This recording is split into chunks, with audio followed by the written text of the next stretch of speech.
यस्तो खालको भिडियो बनाउनको लागि चाहिँ अब कुनै पनि चिन्ता लिनु पर्दैन, किनकि कुनै पनि गुगलमा गएर वेबसाइटहरूलाई सर्च गरिरहनु पर्दैन, किनकि एउटै एपबाट सबै हुन्छ।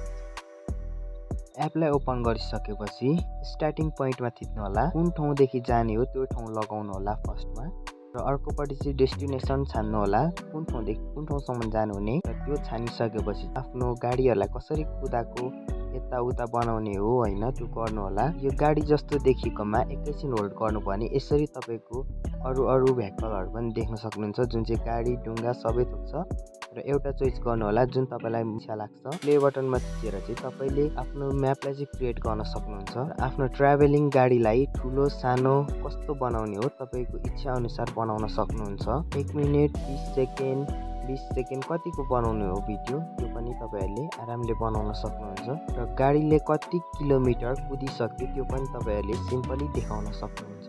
फाइनली अब यो भिडियोलाई सेभ गर्नको लागि चाहिँ save video to camera roll लेखेको छ, र त्यहाँनिर थिच्नु भने चाहिँ तपाईँहरूको फाइनली सेभ हुन्छ। एपको नाम चाहिँ रहेको छ ट्राभल बस। तपाईँहरूले सजिलै प्ले स्टोरबाट यसलाई डाउनलोड गर्न सक्नुहुन्छ, र युट्युबबाट हेर्नुहुँदैछ भने सब्सक्राइब गरिदिनु होला, टिकटक र फेसबुकबाट हेर्नुहुँदैछ भने फलो गरिदिनु होला।